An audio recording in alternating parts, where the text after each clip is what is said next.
Hello and welcome to another speaking practice video by Johnny. So this is a class IELTS 39 and they are doing their regular speaking practice. Class, are you ready? Yes. Yes. Perfect. So let's go to part 1 and we do topic number 6 and 7 before we go to part 2 and part 3, shall we? Now, let's talk about taking a rest. You know resting, right? Yes. Resting does not only mean to sleep. No, it doesn't only mean to sleep. Okay, Thanh Phương is here. Perfect.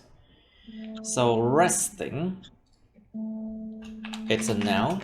So resting is a noun. What does it mean? To take a break from work or study, or a break from people or social situation, or creation of something. So take a break from work, study, people, social situations, creation of something. It means you are taking a rest. Ví dụ như là em không làm gì nữa thì nó là take a rest. Like for example, you have spent the whole day studying and now you don't do any studying at all. You take a rest. Nó chỉ là nghỉ ngơi khỏi những hoạt động mà mình làm thôi.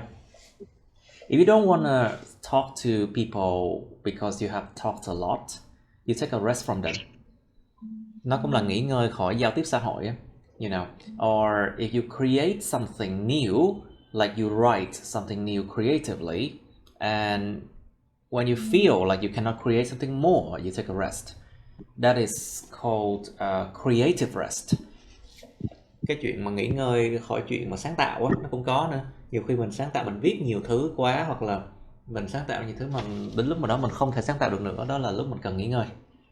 So we talk about resting. So resting is not just taking a nap or sleep, okay? Cái chuyện nghỉ ngơi nó không chỉ bao gồm là ngủ với lại ngủ trưa hay là ngủ ban đêm đâu nha. It's more than that. Nó là chỉ cần không cần làm một cái việc gì đó. It's like not taking a break from something. It's resting. Hello, Miss Phương, how are you?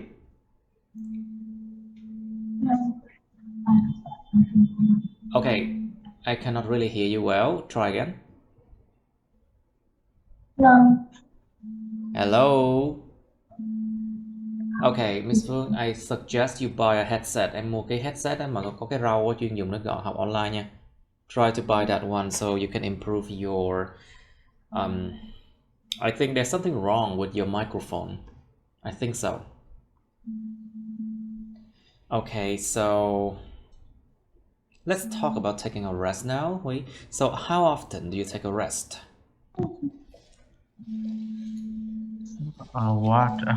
Sorry. Often I take a rest. Let me see. I usually play music. Play guitar. You play the guitar, right? The. Yes. Chơi nhạc cũng có the. When you talk about playing a musical instrument, you have to put the. Like play the piano, play the guitar, play the cello, play the violin, something like that. Yes. So how often do you take a rest, Mr. Hui? I often take a rest. I will play the guitar. Okay. Yes. Let me see. Sometimes I am sleeping because if I'm very tired, I will sleep. Watching a movie on a website, yes, something like that. Okay.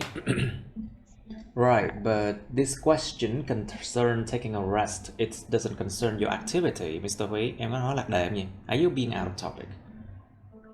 Không, ý là kiểu. Yeah, I'm just. It's fine. I find it weird, you know. Okay, so Laman, how about you? How often do you take a rest? Like Yes. once every 45 minutes maybe? Một lần mỗi 45 phút chẳng hạn, something like that maybe. Yes, I have. I take a rest at afternoon when after I had my subject in my school. Okay, you have your subject in your school, okay. Yes. Okay, so do you take a nap when you're taking your rest? Or you do not take a nap at all during the day? Take a nap, you know.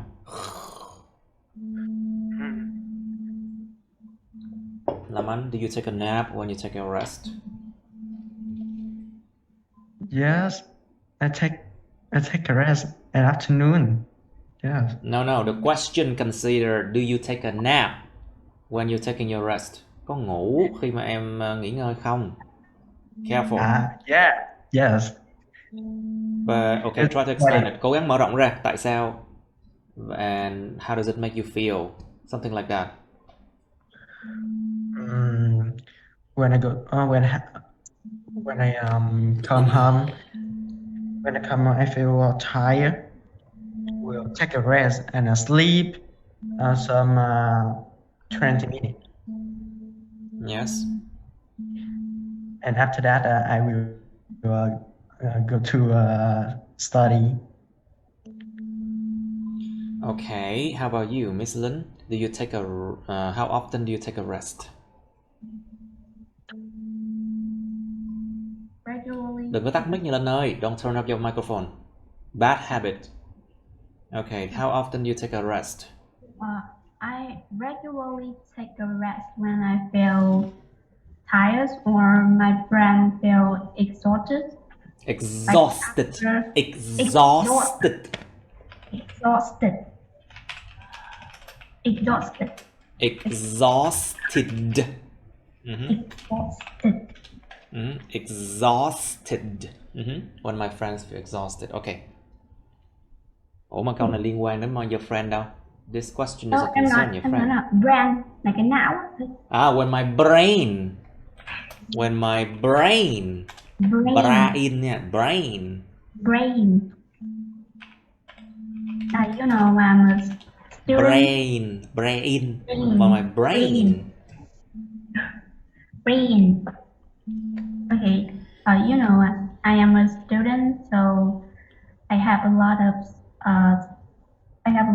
of classes during the day. So when I come back to my home and I feel so exhausted, I will take a nap about 30 minutes to 1 hour. 30 minutes to 1 hour. So do you think taking a nap for resting is a good idea, Miss Lin? Yes, I think it's good because like when you feel tired and you taking a nap, and when you wake up, you have a better strong to better what? Better what? Better strength. Strength? I don't know how to say like. You mean you have a better clarity? You mean clear, right? So sự mà rõ ràng, you feel like clarity. You feel like a clarity of the mind. Rõ ràng cái đầu thông ra. It's like the clarity of the mind and feel more energized. Cảm thấy như được truyền năng lượng nhiều hơn. Feel more energized. More energized. I feel more energized or clarify a brain to cope with classes or subjects. Okay, so Miss Phương, are you there? Okay, Yes. So tell us about how long do you think people should take a nap, or how long should a nap be? Let's just say, just talk a bit slowly but clearly, okay? Nào, em nghĩ là một cái lúc mà nghỉ trưa á, hoặc là nghỉ tạm thời á, nên bao nhiêu lâu? Một cái giấc ngủ trưa khoảng bao nhiêu lâu chẳng hạn? How long should a nap be? Or how long do you think people should take a nap? Well, to be upfront, I think people should I think for me, I am a high school student, so I just need to sleep about 1 or 2 hours each day, and to get up to have enough time for me to study. But Make enough time for me to think. Enough time for me to think, is that? 1 or 2 hours. Phương chịu khó nói lớn lên hoặc là tăng âm lượng lên. Try to increase the volume, or you can try to speak louder. Now, so how do you feel after taking a nap? And then Miss Phương? Well, I think my emotion and my mood can recover after taking a nap, and I can also recharge my battery. Recharge my battery. Okay, good. When after I sleep, and that I can get enough energy to study and do exercise. Okay, I got enough energy to study and do exercise. Okay, good. Right. Okay. So, Mr. Hui, please. So, Yes. how do you feel after taking a nap for too long? Like, for example, if you take a nap for 2 hours, for example, how do you feel? Maybe I feel tired because I usually taking a nap about 15 minutes. Yeah. I have aware that if I take a nap too long, I will feel very tired. And I feel dizzy. Yeah, something like that. Yes. Okay. So, your answer is not convincing enough. Câu trả lời của em nó vẫn chưa có mang tính mà thuyết phục cho lắm. You have to try to find a way to convince. How do you feel after taking a nap for too long? Try again. Tức là thuyết phục sao thầy ạ? Nó nghe nó có vẻ giống như là ok, take a nap for too long, thấy mệt như thế. Nhưng mà em nên đưa một câu là ví dụ tôi nghĩ là bao nhiêu lâu là phù hợp. Like I think you should talk about like taking a nap, how long a nap should be, something like that. And it should sound more convincing. Instead of just saying, okay, taking a nap for too long make me feel tired. That's it. Not enough. It feels not convincing enough, you know. Nó nghe phải có nhiều thành phần hơn. Ví dụ nó mở rộng ra thêm là em thấy là too long, tôi thấy mệt đó. Nhưng mà tôi nghĩ là taking a nap bao nhiêu lâu thì vừa. Và sau khi nap thì nên như thế nào, something like that. Không nên ăn uống cái gì trước khi nap, something like that. What you should eat or drink before taking a nap, something like that, you know. Try to expand it. Ráng mở rộng ra. Try it again, Huy. How do you feel after taking a nap for too long? I feel very tired. So I think we need to taking a nap about for 15 minutes and not let you hungry, because if What you do you hungry mean let you hungry?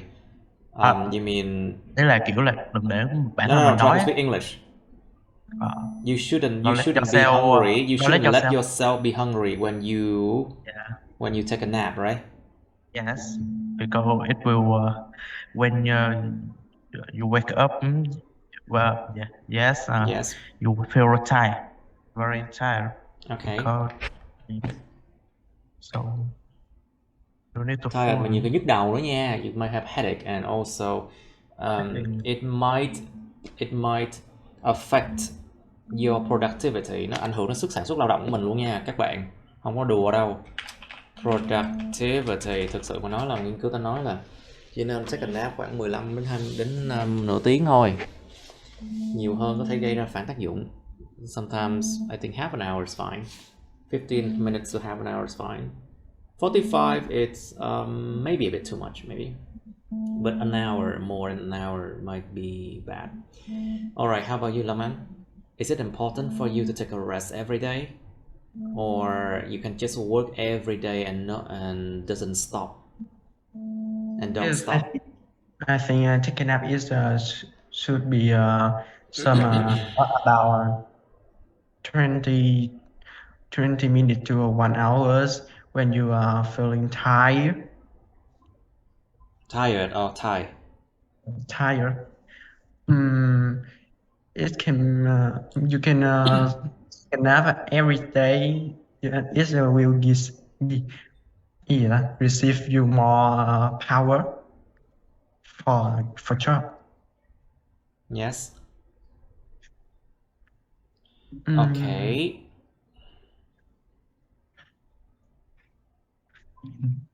Are you sure about that? So, do you think people nowadays work too much, Mr. Laman? Em nghĩ người ta bây giờ người ta làm việc quá nhiều không? Do you know some people who work 2 or 3 jobs at the same time to support themselves, right? Để mà tự nuôi sống bản thân, nhiều người support themselves bằng cách làm 2-3 job lận. Well, do you think people these days or nowadays work too much? And will you work too much like that in the future? What do you think about that? Is that a way to live? Should people live like that? Something like that? Mr. Laman? This day people have to have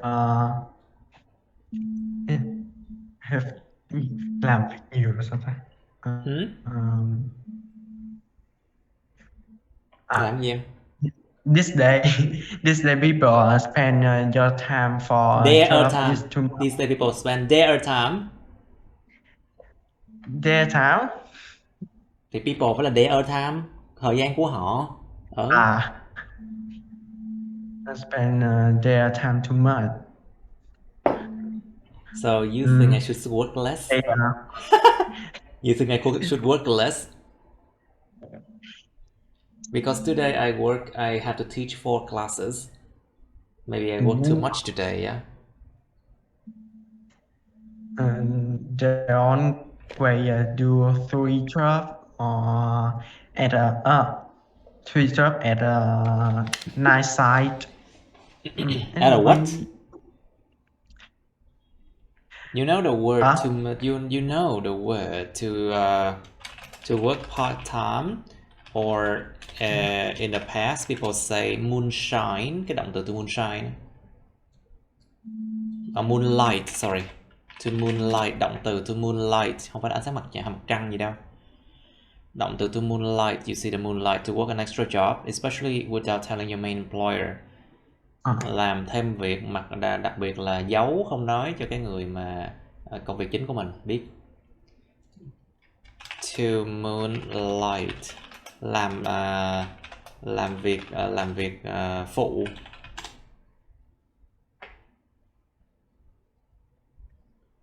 Okay, so people they moonlight as well to work part-time. Let's talk about it now. Solomon, can you try again? You think people nowadays work too much? Nói lại đi các bạn. Nó vẫn nghe chưa có thuyết phục. Just too much. What too much? These days people always spend their time too much. They always do 3 jobs on a day. In a day or on a day? In the day. You say on Monday, on Wednesday, on Tuesday, so it's just on the day, I think. I think they want have more money. I think in a day, yeah, in a day. But would like to have more money to do what? Spend for your life. Make their better life. Họ mà, con người ta thì là họ thôi. Spend for their life. So Miss Lin, what do you think? Do you think people nowadays work too much? Definitely yes. With increasingly growing world, people want to demonstrate themselves by They what? They what? What? They want to demonstrate. Demonstrate. Âm đầu. They want to demonstrate.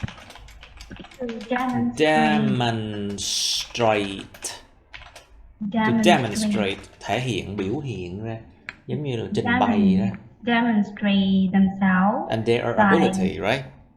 Yeah, their ability by position at work. Okay. They work 2 or even 3 jobs. They work like a lot though. But Yeah, do you they think work it's like a harmful? Do you think what can be the harm that can be caused by overworking, Miss Lin? Yes, it's really harm to Harm the to là health. chết rồi. It's really harmful for. Let's use the adjective harmful. Dùng cái tính từ đi. It's really harmful for someone. Yeah, let's just use the adjective harmful.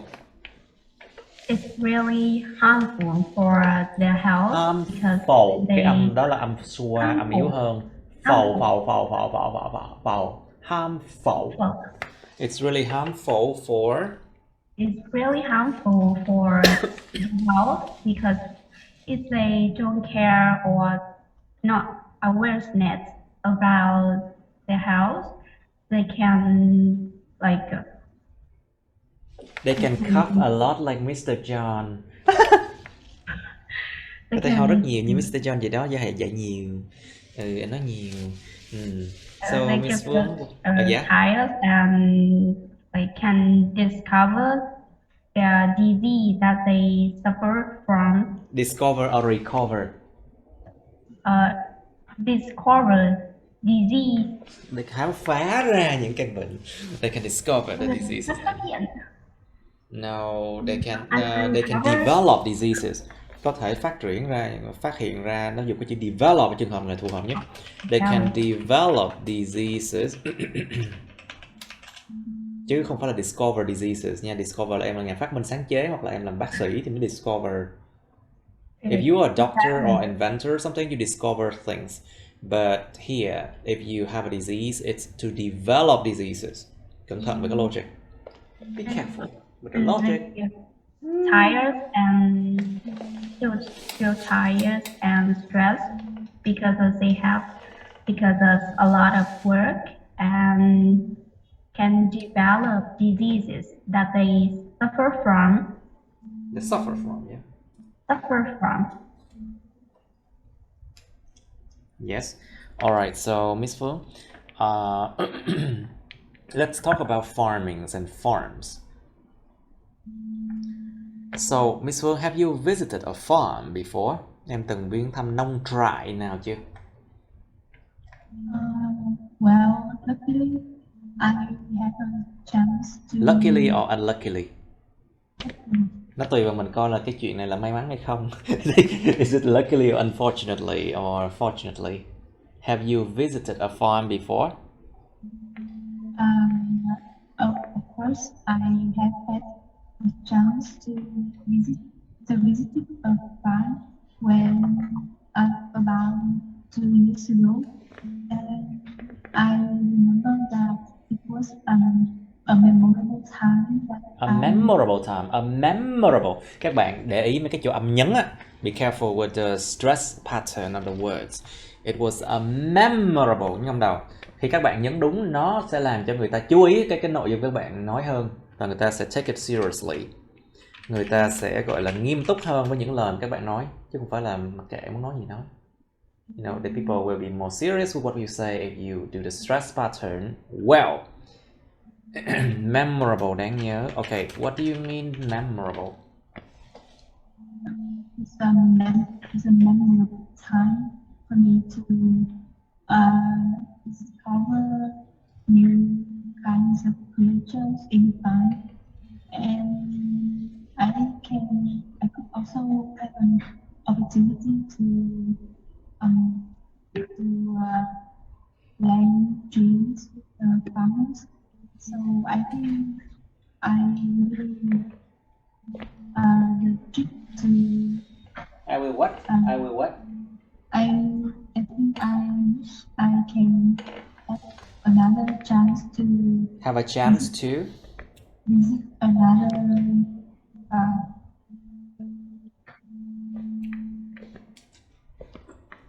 Yes. What, you have a chance to visit what?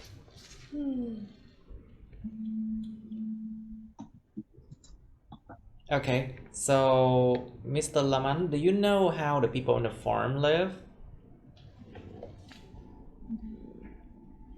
It's my cat here. Do you know how the people on the farm live?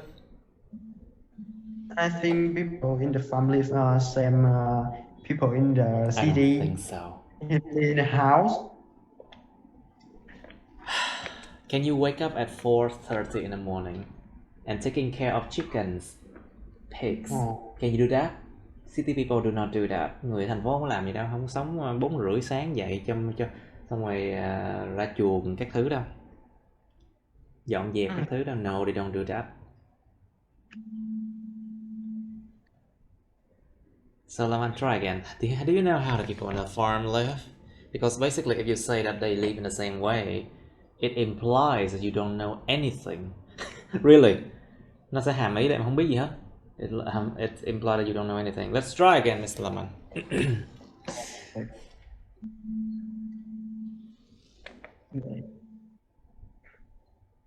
I think people in the farm live look like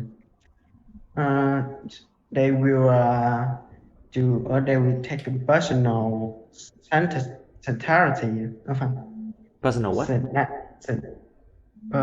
Vệ sinh cá nhân đó thầy.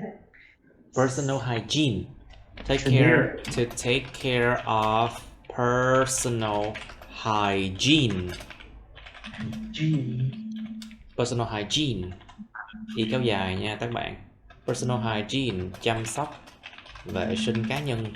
They will take care of their personal hygiene. Y kéo dài. Hygiene. They take care of their personal hygiene. For PM and cooking. Chăm sóc vệ sinh cá nhân từ 4 giờ từ 4 giờ đến mấy giờ? Từ 4 giờ to From 4 o'clock to 5 AM. Vệ sinh cá nhân nhiều tiếng ghê vậy?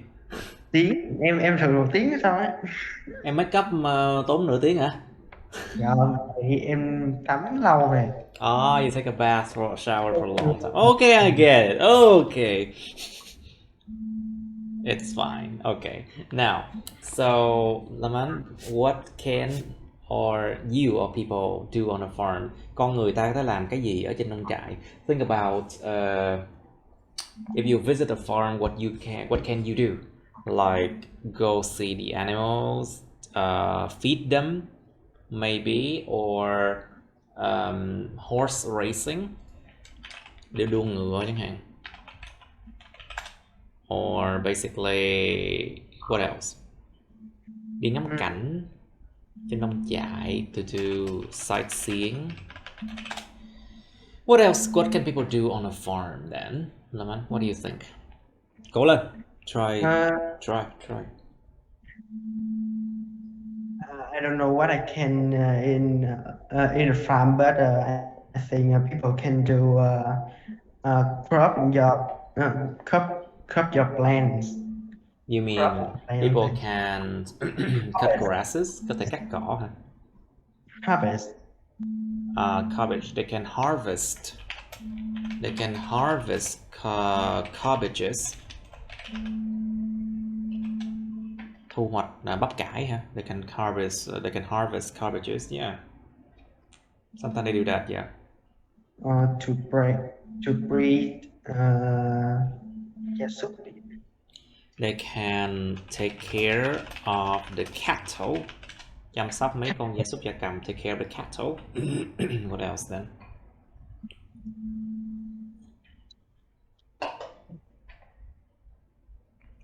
Okay, Huy, your turn. Do you know how people in a farm live? Or what can people do on a farm then? Yes, why not? Because my uncle is a farmer. Oh, So your uncle's a farmer. yes, You should know so how of he course lives. I know he live. Especially he wake up very soon. Yeah. Yes. Yeah. Very soon. Nobody in the farm wake up late, right? Yes. Except About tourist. Chỉ có khách du lịch thôi, người ta mới about wake 5 up late thôi. a.m. Yes. What? Chỉ có khách du lịch nó mới đi đến farm mới dậy Cũng trễ lâu. thôi. Exactly. Yes.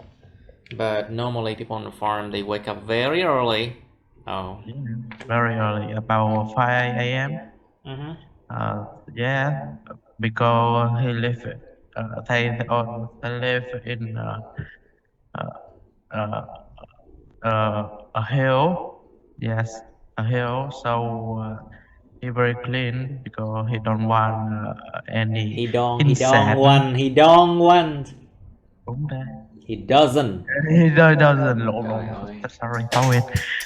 Yes, he doesn't want any insect in their clothes or Insect. Insect. Yeah, Any insect insect. in their clothes or maybe someplace.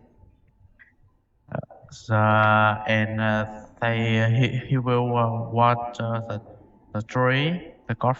The Yeah. plants, you mean? Yes. Water the Tưới cây plants. thầy. Water the plants. Yeah, water plants. And let me see. Bón phân thì mình nói sao vậy nhỉ? And fertilize. Động từ to fertilize the plant. Bón phân cho cây. To fertilize the plant. Yes. Okay, so Miss Lim, please. Do you know how the people in the farm grow the produce? Danh từ produce. It's a noun here. Produce là sản vật nông nghiệp. Những âm đầu. Cái này là danh từ produce. Sản vật nông nghiệp. Remember, produce it's the thing that was produced on the field. Những thứ mà được sản xuất trên cánh đồng á, nó gọi là produce, sản vật nông nghiệp. So produce includes what?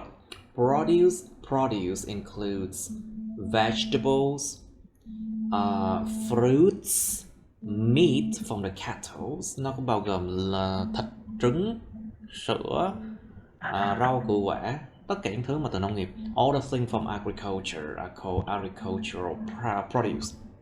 Are called produce. So, Lynn, do you know how the people in the farm grow the produce?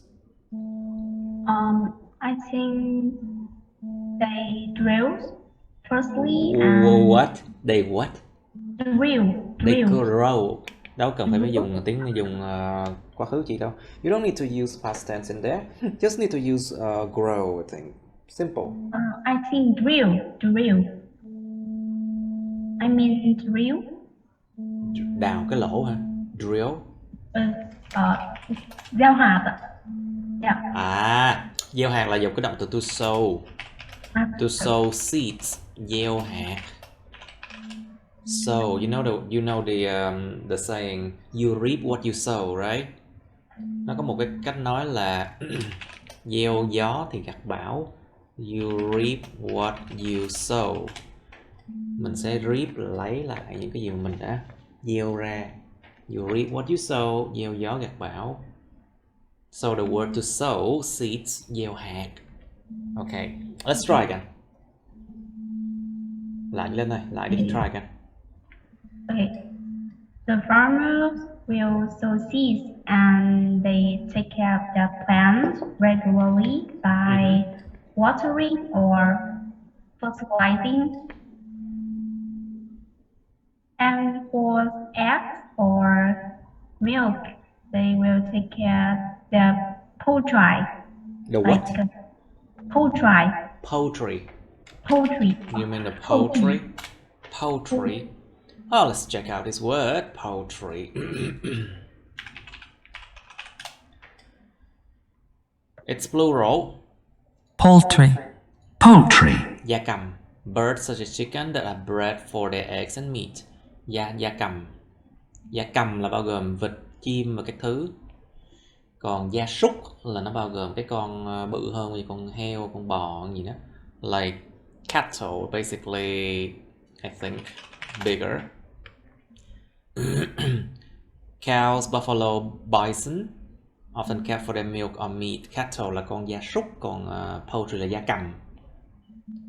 So poultry is smaller than often chicken, birds smaller than cattle, which are cow, bison, and buffalo. Okay, so let's continue. Okay, they will take care of their poultry or Poultry. poultry and cattle to get eggs or milk by they will feed them by nutritious food. Okay, feed them with nutritious food. Thức ăn dinh dưỡng. Yes, and sometimes they give nó có gì thuốc tăng trọng, weight enhancer, I think. No, but let's not talk about those things. Okay, so Miss Linh, are there any farms in your hometown? Thị trấn quê nhà của em có những nông trại không? Actually, I live in countryside, so I think my home has a lot of farms. People in my home So usually there are a lot of farms. Hãy dùng maybe- there are there is nhiều hơn các bạn. Use there are there is nhiều hơn. Use there There are there are- is. So there there are are- a lot of farms there in my are. hometown.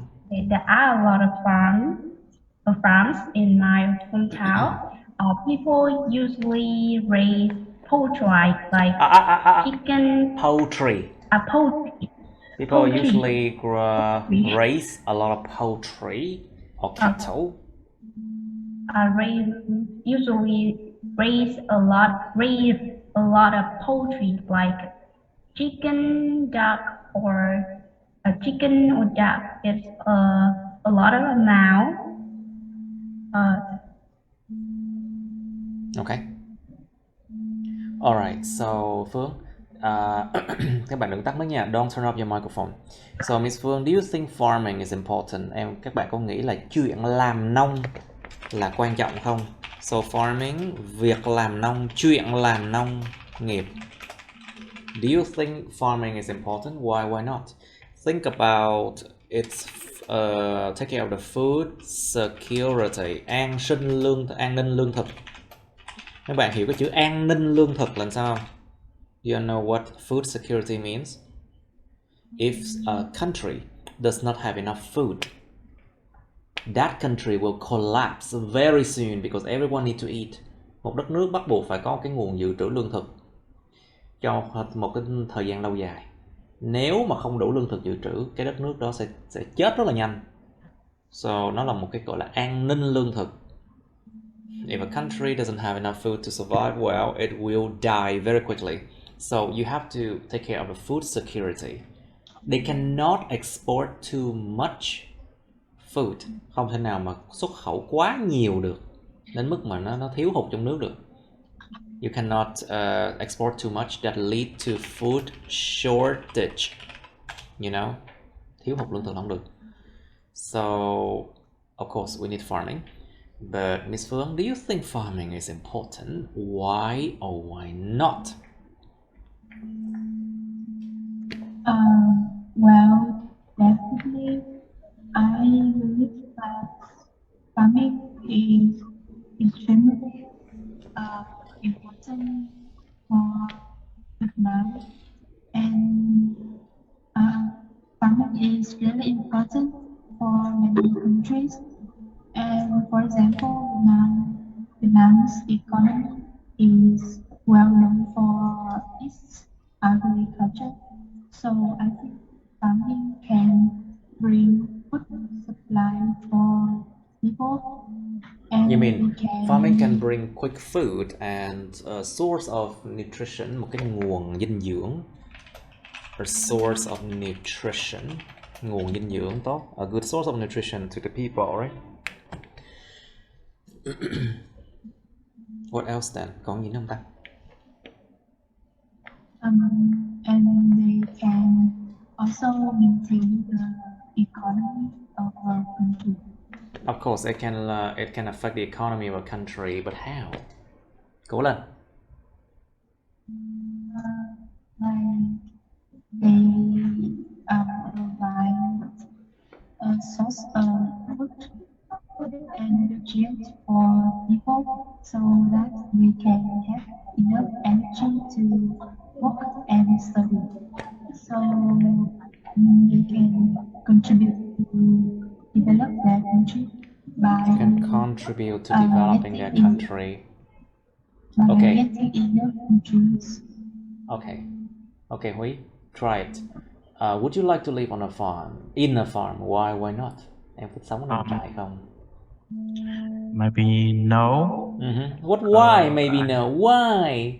Tại sao lại maybe? I don't feel I don't want to always wake up very early. I want to maybe sleep more. Of course, everyone wants that. Yes, and I don't feel phù hợp với thầy. I don't Comfortable. feel that it's suitable for me. So it's not suitable for me. Không phù hợp với tôi. Yeah, I want to live in the city. Yes. Maybe I feel be a farmer is very hard with me. It's very hard for me. I don't good at work with my hand. Làm việc lao What động do you tay mean chân. your hair? Yeah. Làm việc với tóc của tôi. What? Không. Yes. With my what? Manual labor. Yeah. Không hiểu. I don't understand what you're saying. Try again. Lao động tay chân đó thầy. I don't want to work with my hand. Trời ơi, đọc cho đàng hoàng. Good pronunciation is important. I don't want to work with my hand. I don't want to work with my hand. Đừng dùng wanna gonna nha. Use wanna or gonna in IELTS, okay? Okay. Không nhanh chóng. Tiếp. Sao mấy bạn yên lặng bật tắt mic hết vậy? Why you turn off all of your microphone? That's not fair. Now, Lâm Anh, how about you? Do you know how the animals in a farm live? Câu này nói liên quan đến chuyện bảo vệ động vật. This one is about animal protection. Do you know how the animals in a farm live? Are they living in a cramped condition? Điều kiện sống chật chội hay không? Do they receive enough food? Are they well fed? Có được cho ăn tốt không? Are they well protected? Có được bảo vệ tốt không? And do they receive medical attention? Medical treatment? In case they are sick, bị bệnh có được chăm sóc y tế không?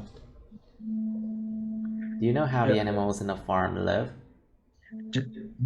The animal in the farm live. I think at this day, animal live quantity condition, and eat.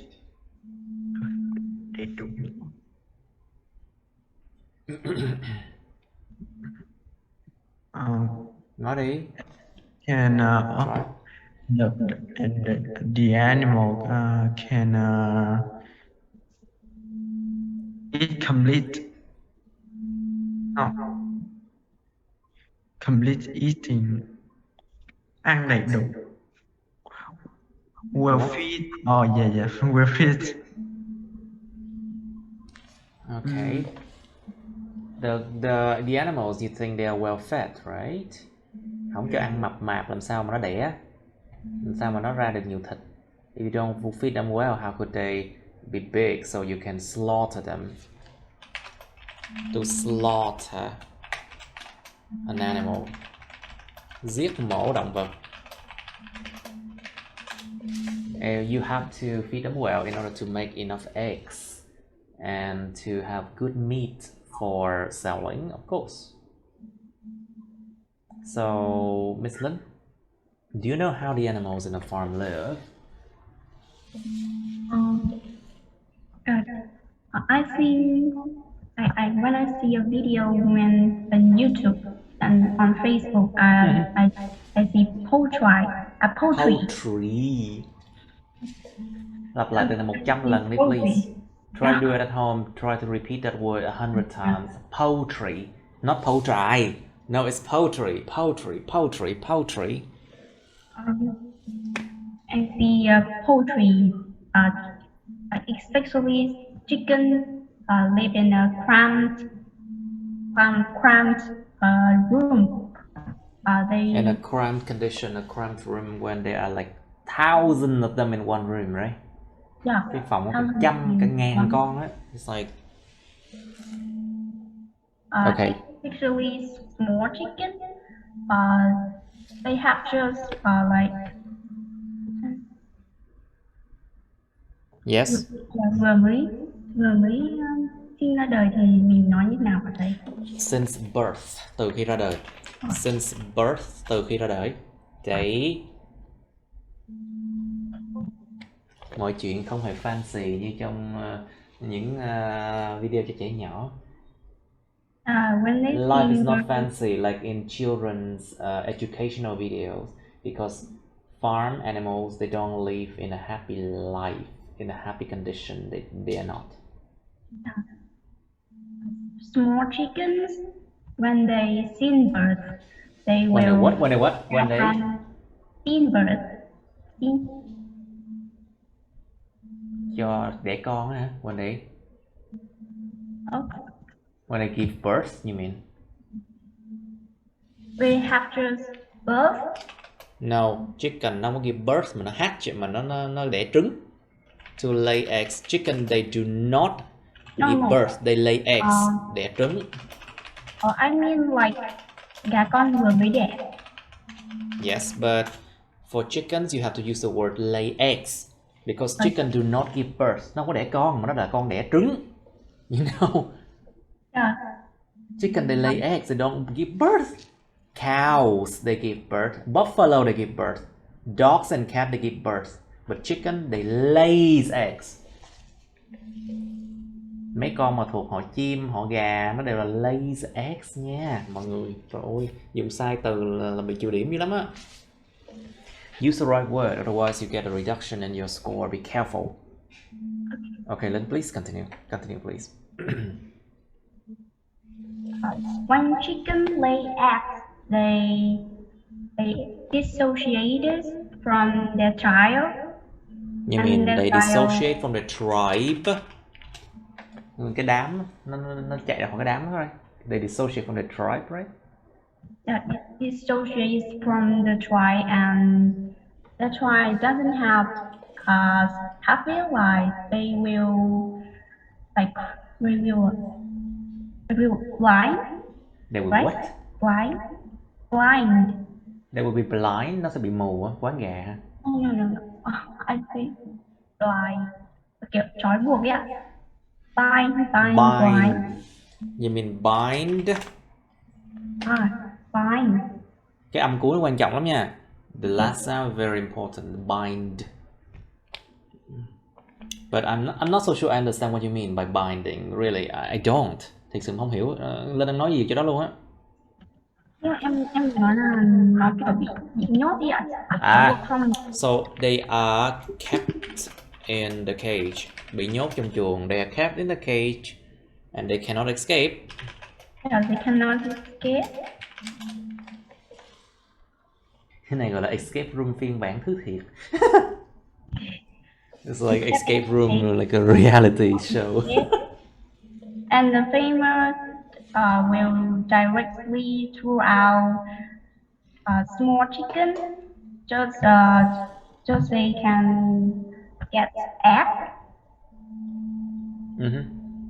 Yes.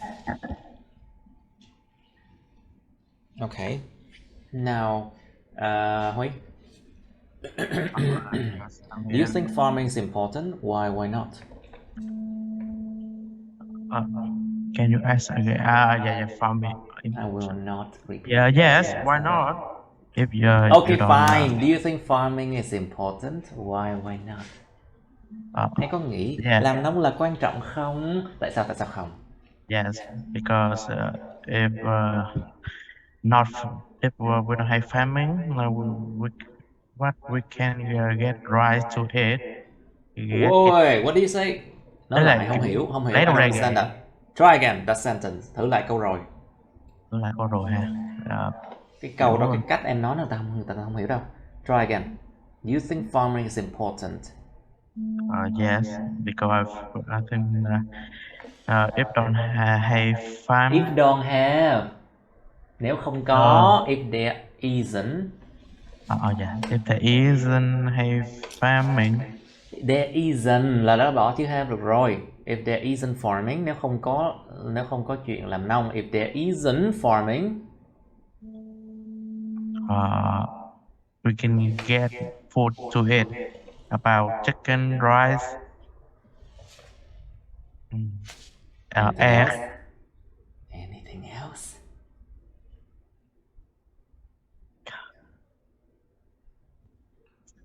Ổn này. Không ổn. Yeah, I don't sorry. think it's that good. Let's try again with. Now I'll give you a last question. Next question. If people from the countryside they migrate to the city to seek work, and at home there's not many people left for farming, what could be the problem?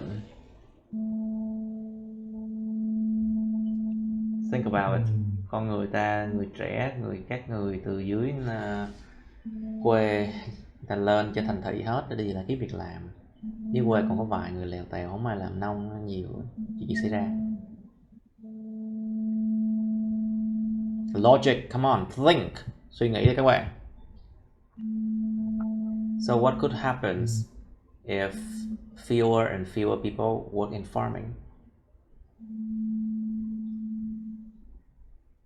Wait. Từ này. Kiểu the food prices will go up and the supply of food will go down. Cái nguồn cung thức ăn sẽ không đủ, giá thành thức ăn sẽ tăng lên, and food will become more expensive, much more expensive. Okay, anyway, let's go to part 2 now. Sẽ còn 3 bạn nha. Why we have only 3 people left? I think Thanh Phương just she got kicked out, I think. Okay, let's go to part 2 now. Let's try to do 57. Let's try it.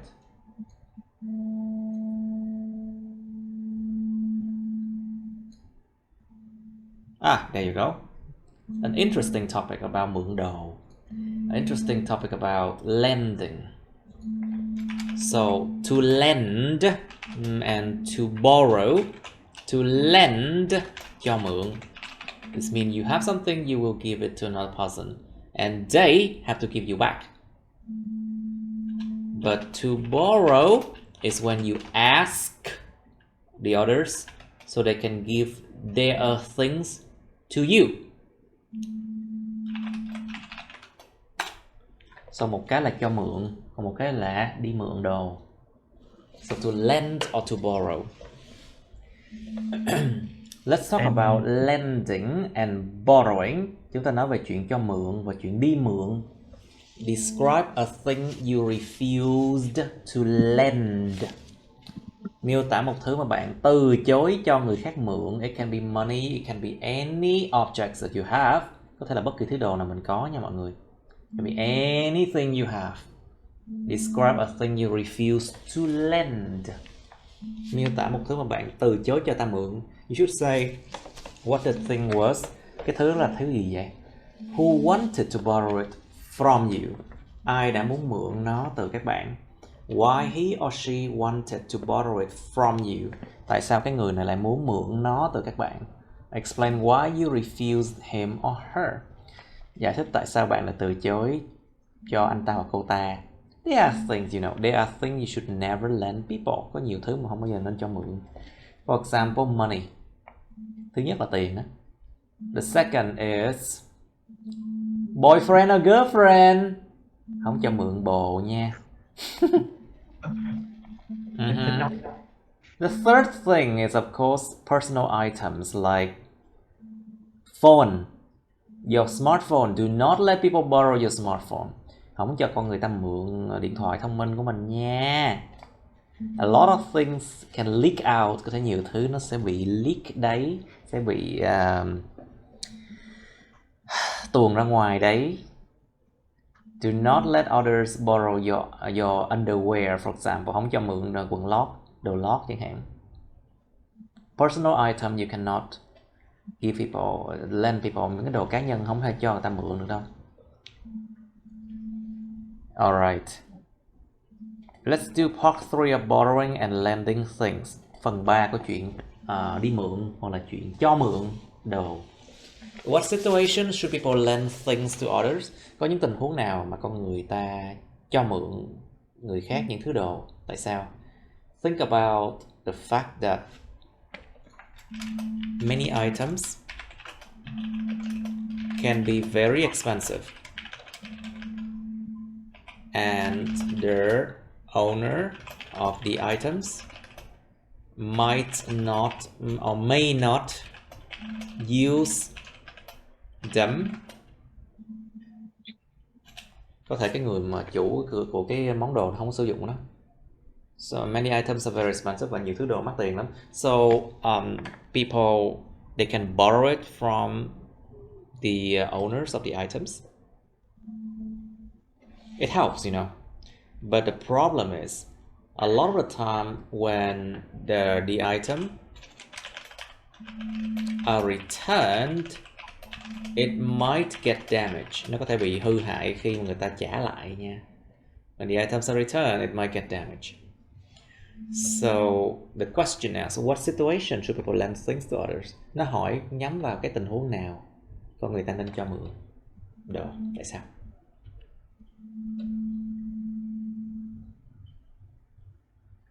Okay, think about it. What situation should people borrow things from others? Những tình huống nào con người ta nên đi mượn đồ người khác? Một cái là cho mượn, cái đi mượn nha. Đó là hai câu hỏi khác nhau. These are two different situations, okay? What situation should people borrow things from others? Tình huống nào con người ta nên đi mượn đồ người khác? Think about what? Mượn sách, okay. Sometimes people can borrow books if the books are expensive and people only use it a few times. So some objects are meant to be borrowed. Một số đồ đúng là được tạo ra để được mượn luôn á, tại vì người ta sử dụng có vài lần thôi trong cuộc đời họ. Like for example, áo cưới, wedding dress, for example. People often rent them, you know, con người ta thường là đi thuê không à. Nhưng mà người nào mà bỏ tiền ra mua áo cưới thì người ta sẽ cho mượn. But if someone they pay money to make a wedding dress for themselves, they will be able to lend others. Think about vest, you know, áo vest. Áo vest ngoài, of course, vests are often very expensive as well. Thường mấy cái áo khoác ngoài, mấy cái áo mà vest đi dự tiệc hay cái gì đó, nó rất là mắc tiền. Vests are actually very expensive. So sometimes brothers in the same family, they borrow from each other. Đôi khi là anh em trong cùng nhà thế mượn áo vest của nhau. Yeah, sometimes like that. What else? Nghĩ đi mọi người, suy nghĩ. Come on, think. What else?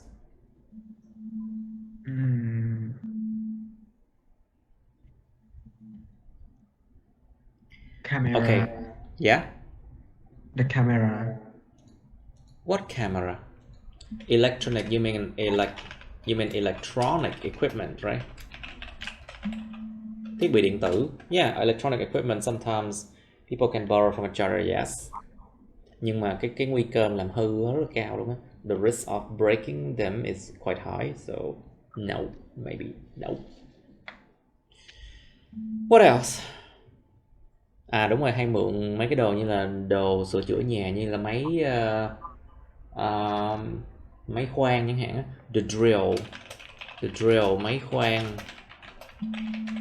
The drill is basically something that people often borrow from each other, and they sometimes break it or they sometimes do not give it back.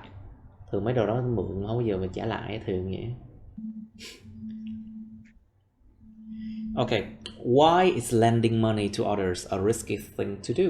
Tại sao cho mượn tiền người khác là một điều rất là hiểm nguy? Think about it.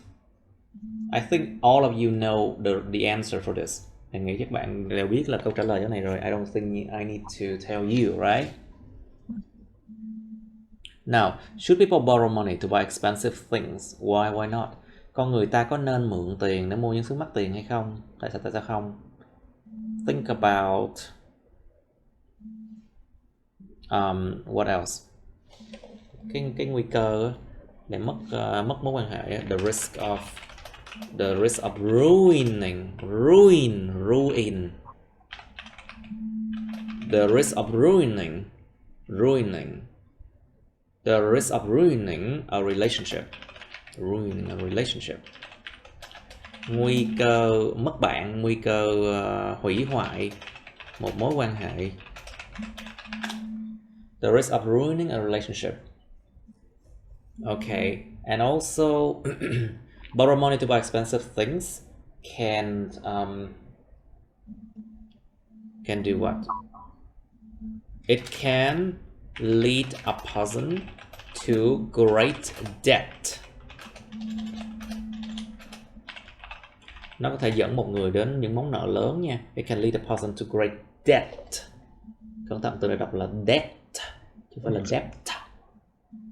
It can lead a person to great debt and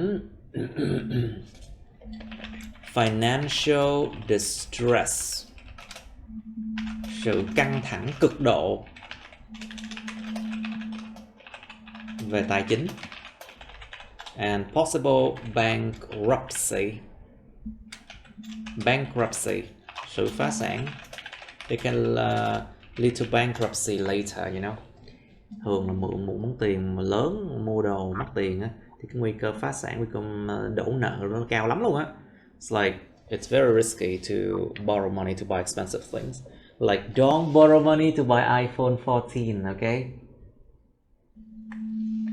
Should never do that.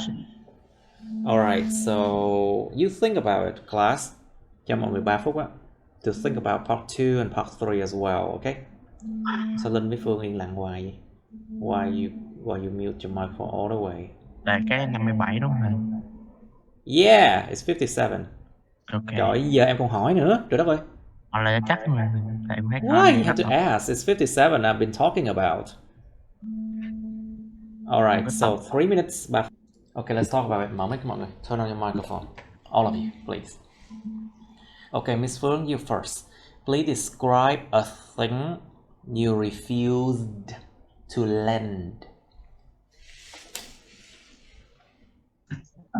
Well, I'm going to talk about things that I do not want to lend, and it was from my old friends, and I feel like really quite uncomfortable about borrowing and lending things, but as I remember, as if my memory serves me right, it was during the last summer when my final exams were finished, and I came to the library at my school. I came to the Library. The what? Library. I came to the library in my school. Nó phải rõ ràng nha các bạn. I came to the library in my school. Yes.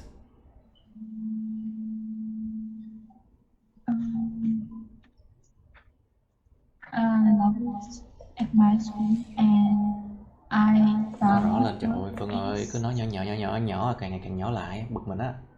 Try to speak louder, come on. And I found it was a place for me to study, because it had a quiet atmosphere, so I can focus on my study. Focus. I can focus. Âm đầu. I can focus on. And that time I borrowed detective books from the library. Hết 1 phút rồi các bạn. More than a minute already. Hết 1 phút rồi.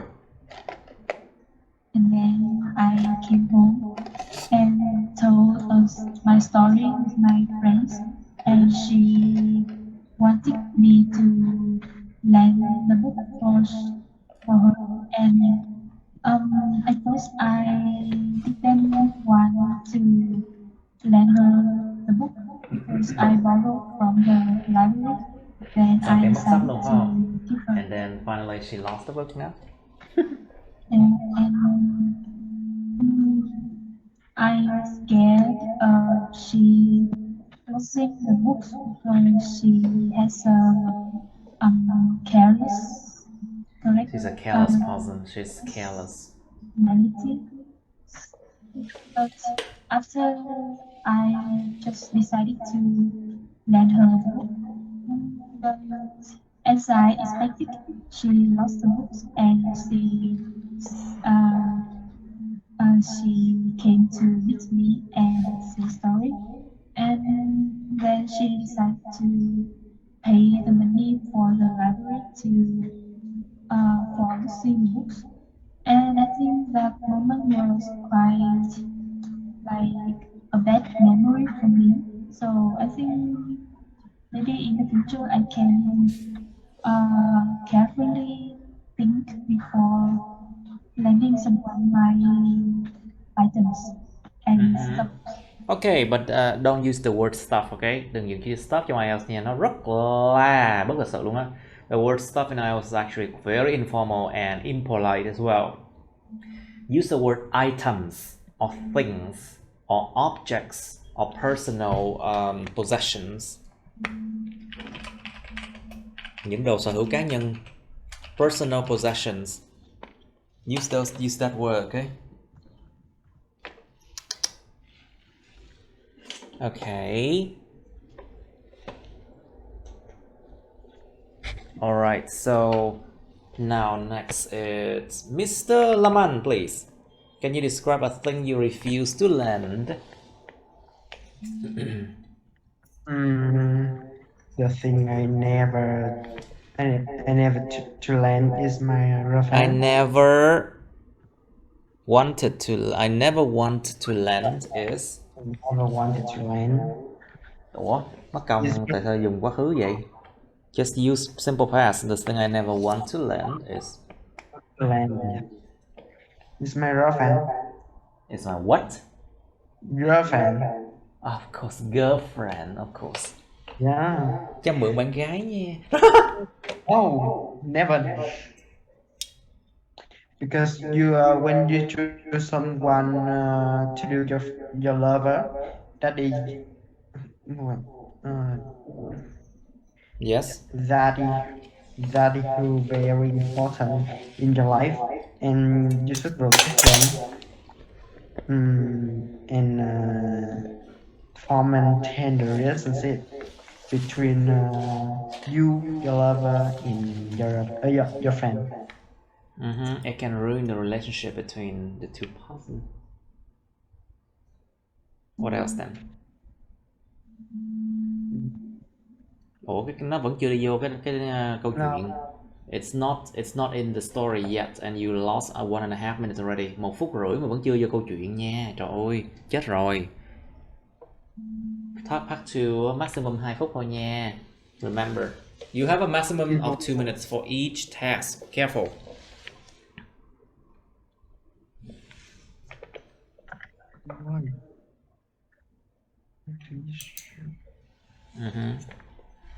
Okay, Laman, try again. Describe a thing you refused to lend. Lại. Dễ này. Lại đi, trời ơi, 1 phút rưỡi mà cũng chưa vô chủ đề chính thì chưa được một chút say nữa luôn á. Come on, try again. Describe a thing you refuse to lend. Laman, please. Chưa được thì tôi bắt làm lại. If it's not good, that's why I asked you to do again.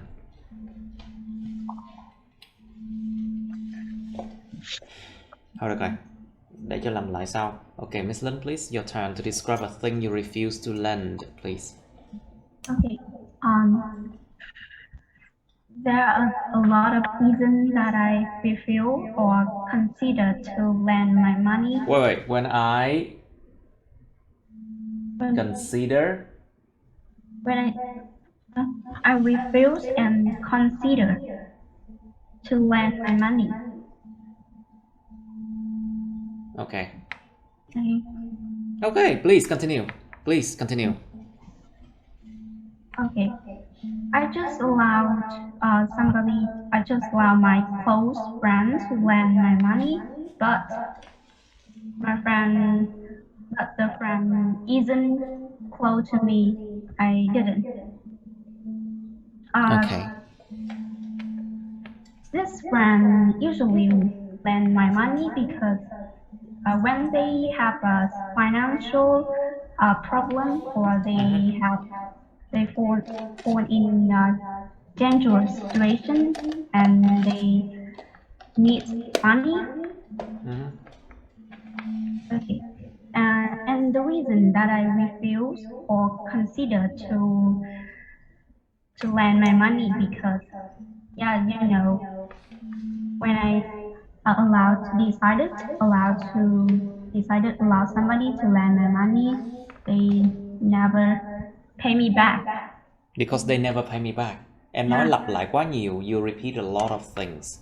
Let's try that sentence again. Lặp lại câu vừa rồi đi. Try that sentence again. The reason why I do not want to lend them my money because they never pay me back. Nó phải rõ ràng như vậy. It has to be that clear, you know. Try again. The many reasons that I didn't want to lend money. I don't want to. I don't want to lend money because they never pay me back. I'm really poor and so kind to allow to them to lend my money, but Of course, always too kind and people take advantage of you.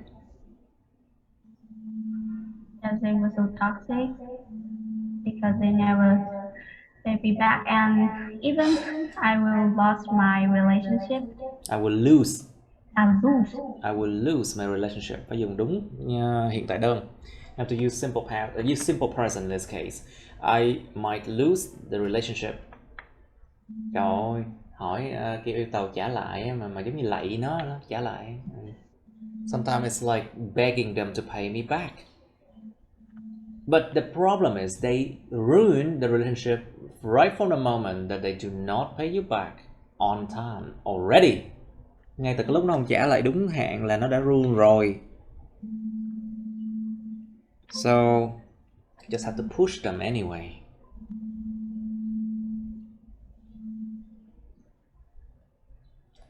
Alright, so what else then? Okay, now Huy, describe a thing that you refuse to lend, please.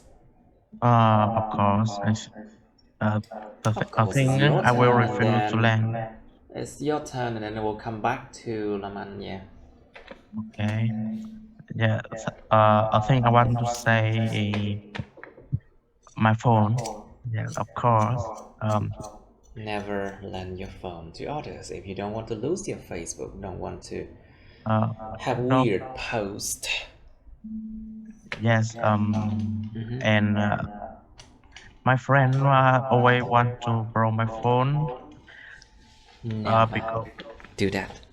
yes, because they want to know what I will test with author. Yeah. Cái kiểu mà thầy kiểu mà họ muốn chọc mình đó thầy thì mình nói như thế Because nào? they want to make jokes. They want to tease me. To tease. Y kéo dài. To tease me. Tease me. Chọc tôi. They want to tease me. Yes, they want to tease me. We go think if they have my phone, they will know all my secret in my phone. Of course, they will know all your secrets and then make sure that everybody knows it. Yeah, I don't Phải want. đảm bảo, và nó đảm bảo là tất cả mọi người đều biết. They make sure that everybody knows your secret. So never ever let friends borrow your phone. Yes. And the second reason is I link my bank account into my phone, so I don't want to lose my money. Because I link my bank, my bank account. Yeah, I link onto my my bank phone. account Onto into my my phone. phone. So I don't want to lose my money. Of course you don't want to lose your money that way. Money is very important. Yeah. So that's the reason I refuse to lend. Of course, that has to be the reason why you refuse to lend people my money. Okay, good. Now, okay, back to Laman, please. You know, you have to redo it, Laman. Describe a thing you refused to lend, please. Cố lên, Laman. Try harder. You'll be okay. Cố lên. I will refuse to lend with when my friend lend my phone for a long time. I will refuse to lend when my friend asks for my phone. Khi bạn tôi hỏi điện thoại tôi, when my friend asks for my phone. For a long time. Why? Explain. Because in my phone include important information. I don't want to flip out. Yeah. What about it?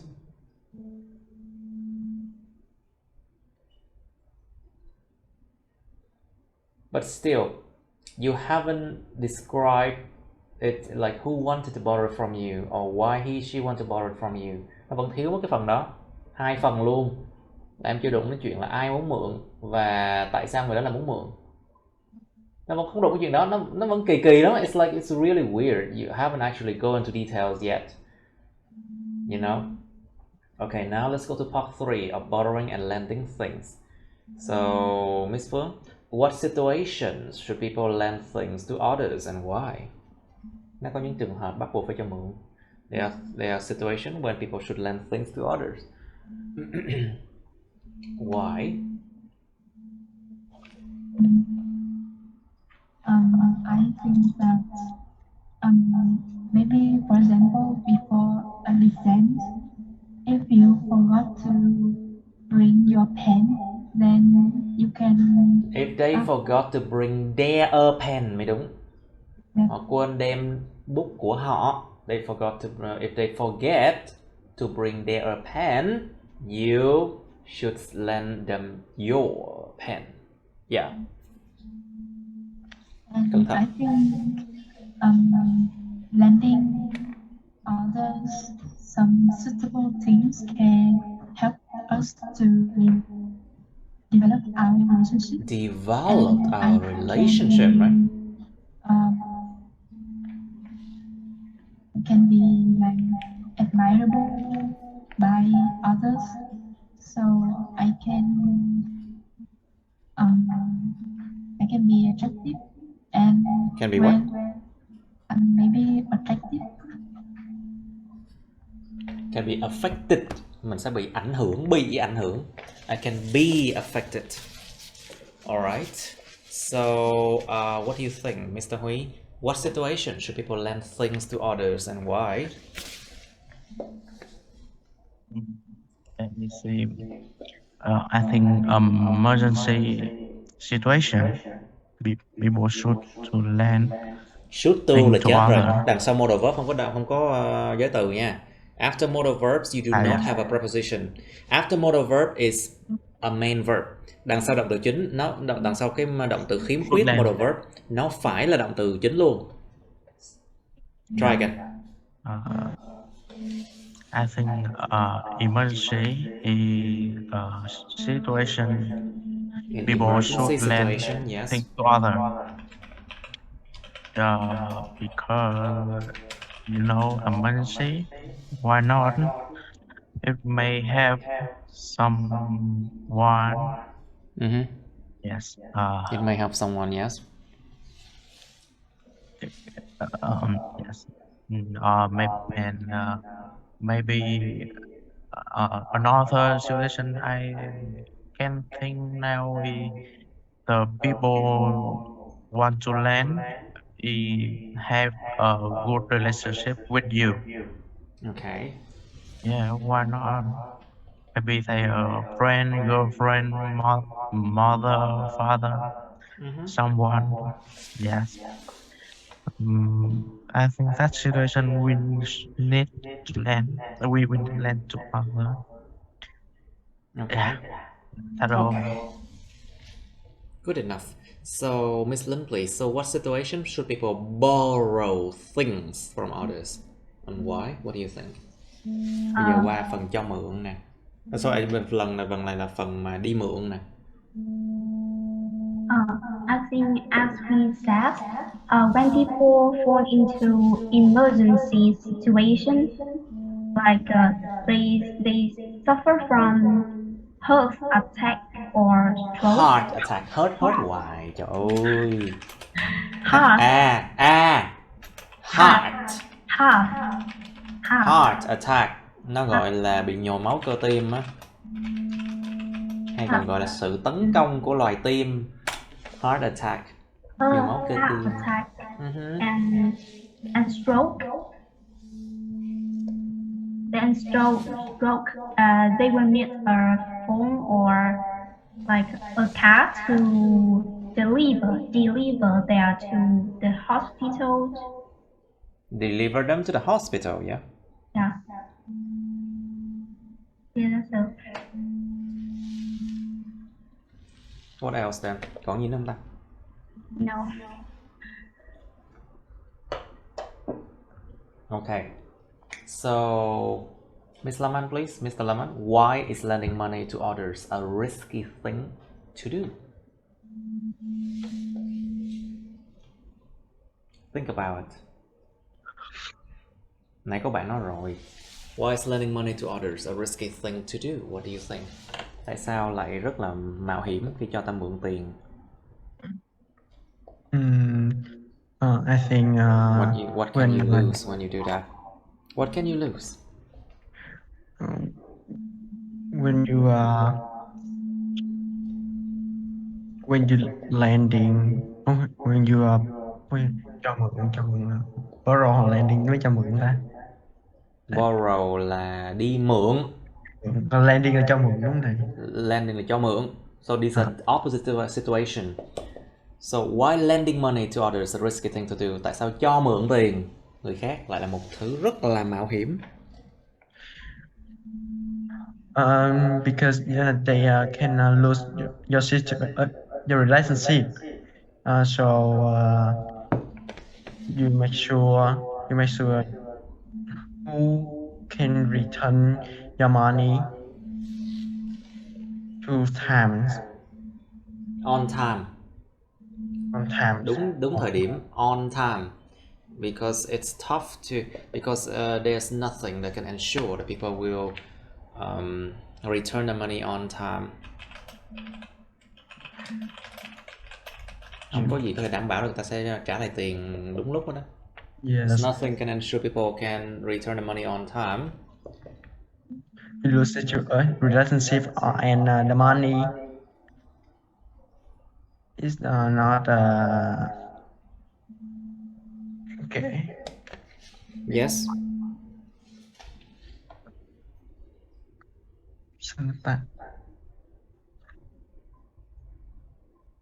Alright, so Phương, what do you think?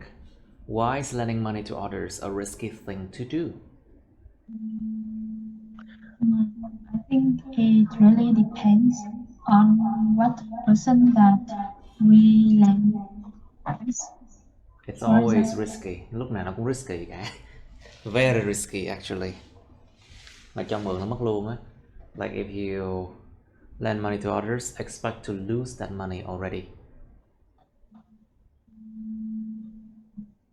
For example, when you lend someone things, but they are feel like not trusted, so it's quite risky for them to lend the risky. Okay, make it clearer. Phải làm cái câu vừa rồi nó nghe rõ ràng hơn. Try it again, please.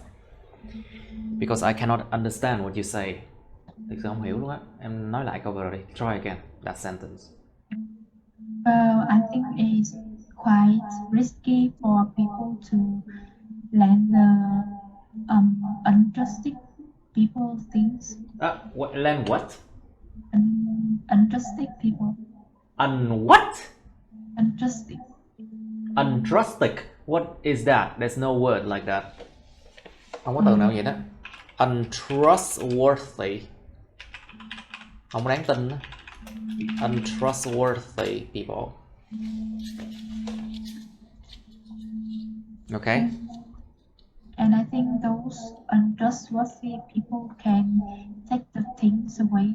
So it's very risky and dangerous to lend important things to that kind of person.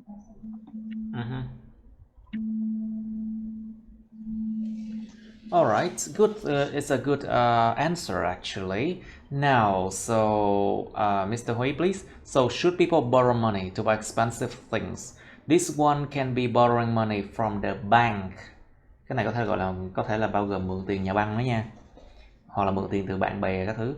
Should people borrow money to borrow money here can be from friends, relationship, friendship, from friends, from relatives, from family, from the bank as well. Should people borrow money to buy expensive things? Why not? I think not. Because if you buy the expensive thing, you don't have money to return back. The To return back. Return back. Return back. Chứ phải là return back, chứ phải là return pack. Return back. Pack. Return back. Pack. Em lại trộn B với P lại với nhau rồi. You mixing up B and P again. Return back. Hai từ khác nhau, phát âm khác nhau mà. Return back. Pack. Khác nhau mà. Sai, em phát âm sai người ta sẽ không hiểu. Return back. Pack. Ủa, sao kỳ thế? Đúng mà. Các bạn coi, bạn có phát âm đúng không? Back hay pack? Bạn trộn lẫn hai đó lại nhau luôn. You are mixing the two together. Return back. Pack. Okay, better. Okay. Để em trả lời lại nha.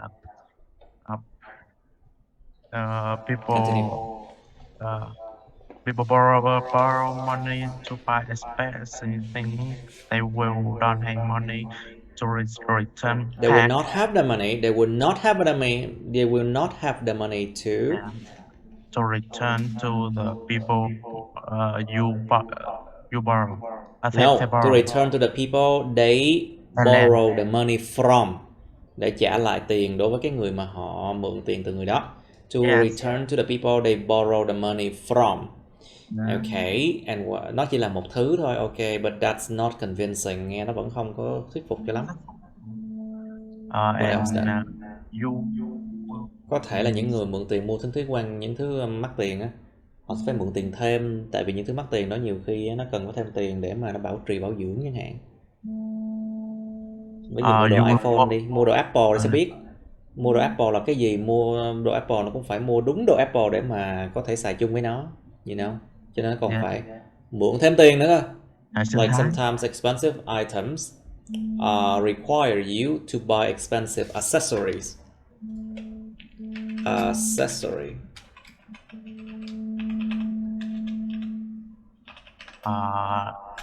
Những cái đồ mà phụ tùng cũng mắc tiền y chang như vậy. require you to buy expensive accessories, which leads to the fact that you need to borrow more money. Là phải mượn thêm tiền nữa cơ. You will work làm việc nhiều hơn này. Say again.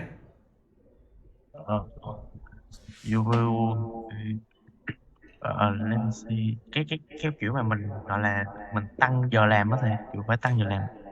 It will lead to overworking. Yeah. It will lead to overworking. Phải dẫn làm việc quá mức. Mà thực sự nói thiệt nha, mấy người mua mượn tiền để mua thứ mắc tiền không bao giờ làm việc quá mức đâu. Tại vì người làm việc quá mức là người làm việc rất chăm chỉ, họ sẽ có đủ tiền để mua, chứ không có dẫn chuyện mượn tiền đâu. Normally, if people they overwork, they will have enough money to buy expensive things they want. They do not even need to borrow money, you know. Mấy người hay mượn tiền là mấy người mà làm không có nhiều mà tự nhiên cái đòi hỏi á, you know. Normally, if people borrow money, it's because they ask for too much. They ask for too much more than they can work for. Nhiều hơn là cái lượng tiền mà họ có thể làm việc. Much more than they can work for. They ask for too much. Đòi hỏi quá nhiều. Ích kỷ. Alright, so Miss Lynn, what do you think? Should people borrow money to buy expensive things? Why not? I think no. Because it sounds like repetitive circle. Wait, repetitive. Repetitive. Mang tính lặp lại. Repetitive. Những âm 2 nha. Repetitive. Mang tính lặp lại. Repetitive circle. Yeah, if someone lend money, like they will. Actually, you can say it's a vicious. It's a vicious circle. Vòng lặp hiểm ác. It's a vicious circle, vòng lặp hiểm ác, giống như trang vòng lặp của những người học IELTS gì đó. Similar to the vicious circle of IELTS student. I'm sure you know what I'm talking about. Yeah, it sounds like a vicious circle. People will loan money to others to pay former people that they lend before. And people buy expensive things like if they do not have money to pay, they will pay even the house or every property. You mean they have to sell their houses? Yeah, they have to sell their. They have to sell their houses. Phải bán nhà đó nha. They have to sell their houses to even property. They might end up in poverty. Họ có thể là rơi vào nghèo đói đấy. They might end up in poverty. Exactly. Cho nên thực sự nó một cái vòng lặp rất hiểm ác luôn á. It's a vicious circle. A lot of people they never become rich because they buy expensive things more than they could work for. Cứ đòi hỏi quá nhiều, mua này mua kia, nhưng mà họ không thể nào đủ tiền để mà mua. Họ cứ làm việc riết hoài vẫn nghèo là vậy. So be careful with this one. It's a vicious circle, okay? You don't want to get in. Không muốn rơi vào cái vòng lặp hiểm ác đó đâu. Okay, so we can end the lesson here, class. Cho mọi người phải coi lại video để mà luyện tập lại nha. You need to rewatch the video to practice more, okay? I'm not joking, thì không có đùa đó. Okay, so tomorrow we need to correct our writing. Okay, that's the end of my videos. Please like, share this video with your friends, subscribe to my YouTube channel, and press on the bell button next to the subscribe button so you can get notified about my new uploads, okay? You can also press follow my Facebook, but please don't add me on Facebook as friends, okay? Cảm ơn các bạn đã theo dõi nha. Các bạn hãy nhấn vào like, chia sẻ video này bạn bè các bạn. Nhấn vào nút đăng ký kênh YouTube mình và nút cái chuông kế bên cạnh để đăng ký kênh đó, để mà các bạn sẽ được thông báo về những video mới nha.